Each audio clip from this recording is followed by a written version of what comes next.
1989ರಲ್ಲಿ ತೆರೆ ಕಂಡಂತ ಸಿನಿಮಾ, ಕೌಟುಂಬಿಕ ಸಾಂಸಾರಿಕ ಸಿನಿಮಾ ಸಂಸಾರ ನೌಕೆ ಅಂತಕ್ಕಂಥ ಸಿನಿಮಾ ಗುರು.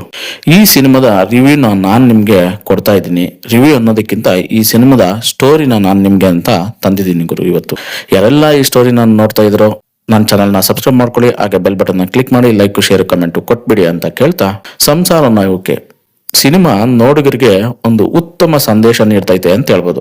ಹಾಗೆ ನಾಯಕನ ತಂದೆಗೆ ಇಬ್ರು ಮಕ್ಳಿರ್ತಾರೆ. ಒಬ್ಬ ನಾಯಕನಾದ್ರೆ ಇನ್ನೊಬ್ಬ ನಾಯಕನ ತಂಗಿ. ಆ ತಂಗಿಯ ಗಂಡನನ್ನು ನಾಯಕನ ತಂದೆಯೇ ಓದಿಸ್ತಾರೆ. ಮಗಳನ್ನ ಕೊಟ್ಟು ಮದುವೆ ಕೂಡ ಮಾಡ್ಕೊಡ್ತಾರೆ. ನಾಯಕನು ಒಂದು ಹುಡುಗಿ ನೋಡಿ ಮದುವೆ ಕೂಡ ಆಗ್ತಾನೆ. ಅಷ್ಟರಲ್ಲಿ ನಾಯಕನ ತಂದೆ ಕೆಲಸದಿಂದ ನಿವೃತ್ತಿ ಆಗ್ತಾರೆ. ಆ ನಿವೃತ್ತಿಯಿಂದ ಬಂದ ಹಣ ನ್ಯಾಯವಾಗಿ ಮಗನಿಗೆ ಸೇರ್ಬೇಕಾಗಿರುತ್ತೆ. ಸೊ ಅದನ್ನ ಅಪ್ಪ ನಿರ್ಧರಿಸಿರ್ತಾರೆ.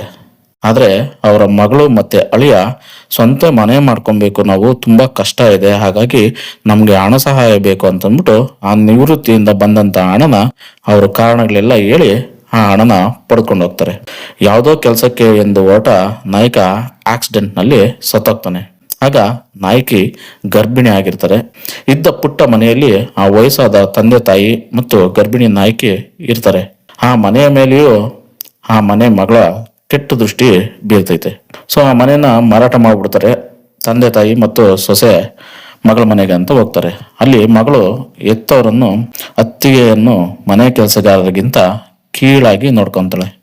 ಹಾಗೆ ಯಾವುದೋ ಸಮಾರಂಭದಲ್ಲಿ ಅವರ ಅತ್ತಿಗೆಗೆ ಅವಮಾನ ಮಾಡ್ತಾಳೆ. ಆ ಕಾರಣದಿಂದ ಅವರ ಅತ್ತಿಗೆ ಮಧ್ಯರಾತ್ರಿ ತುಂಬ ಗರ್ಭಿಣಿ ಆಗಿರ್ತಾಳೆ. ಮಧ್ಯರಾತ್ರಿನೇ ಮನೆಯಿಂದ ಹೊರಗಡೆ ನಡೆದೋಗ್ತಾಳೆ. ಮುಂದೆ ತುಂಬಾ ತೊಂದರೆ ಅನುಭವಿಸ್ತಾರೆ ನಾಯಕಿ.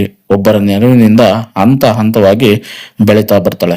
ಇತ್ತ ಮಗಳು ತನ್ನ ವಯಸ್ಸಾದ ತಂದೆ ತಾಯಿಗೆ ಒಂದು ಹೊತ್ತು ಊಟ ಹಾಕಲಾಗದೆ ಅವರನ್ನು ಕೂಡ ಮನೆಯಿಂದ ಹೊರಗೆ ಹಾಕ್ತಾಳೆ. ವೃದ್ಧಾಶ್ರಮಕ್ಕೆ ಸೇರಿಸ್ತಾಳೆ. ಆ ಆಶ್ರಮಕ್ಕೂ ಸರಿಯಾಗಿ ದುಡ್ಡು ಕಟ್ಟದೆ ಆ ಆಶ್ರಮದಿಂದಲೂ ಅವ್ರನ್ನ ಹೊರಗಡೆ ಹಾಕ್ತಾಳೆ. ಸೊ ಅವ್ರಿಗೆ ಬೇರೆ ಎಲ್ಲೂ ಇರೋದಕ್ಕೆ ಜಾಗ ಸಿಗಲ್ಲ. ಆಗ ಸ್ಮಶಾನದಲ್ಲಿ ಇರ್ತಾರೆ. ಅವ್ರನ್ನ ಕಂಡ ಸೊಸೆ ಅವರನ್ನು ತನ್ನ ಮನೆಗೆ ಕರ್ಕೊಂಡು ಹೋಗ್ತಾಳೆ. ಅವ್ರನ್ನ ಅಲ್ಲೇ ತುಂಬಾ ಚೆನ್ನಾಗಿ ನೋಡ್ಕೊಂತಾಳೆ. ಅವ್ರಿಗೆ ಒಂದು ಮುದ್ದು ಪುಟ್ಟ ಮೊಮ್ಮಗು ಕೂಡ ಇರ್ತೈತೆ. ಅವರೊಂದಿಗೆ ಆಟ ಆಡ್ತಾ ಖುಷಿಯಾಗಿರ್ತಾರೆ ನಾಯಕನ ತಂದೆ ಮತ್ತು ತಾಯಿ. ನಾಯಕಿ ಒಮ್ಮೆ ಯಾವುದೋ ಆಫೀಸ್ ಕೆಲಸದ ಮೇಲೆ ಮೈಸೂರಿಗೆ ಅಂತ ಹೋಗ್ತಾಳೆ. ಅಲ್ಲಿ ನಾಯಕಿ ತಾನು ಸತ್ತು ಹೋಗಿರುವ ಎಂದುಕೊಂಡಿರುವ ನಾಯಕ ಕಾಣಿಸ್ತಾನೆ. ಆದ್ರೆ ಆತನಿಗೆ ಹಳೇದು ಯಾವುದು ನೆನಪಿರೋದಿಲ್ಲ. ಮತ್ತೆ ಇನ್ನೊಂದು ಮದುವೆ ಕೂಡ ಆಗಿರ್ತಾನೆ.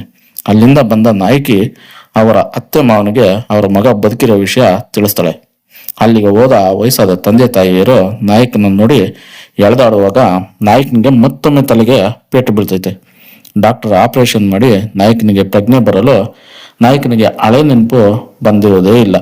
ಇತ್ತ ಮಗಳು ಎತ್ತವರಿಗೆ ಮೋಸ ಮಾಡಿದ ಆಸ್ತಿ ಅಂತಸ್ತು ಎಲ್ಲನೂ ಕಳೆದುಕೊಂತಾಳೆ. ತನ್ನ ಅತ್ತಿಗೆ ಬಳಿ ಮತ್ತೆ ಸಹಾಯ ಬೇಡಿಕೊಂಡು ಬರ್ತಾಳೆ.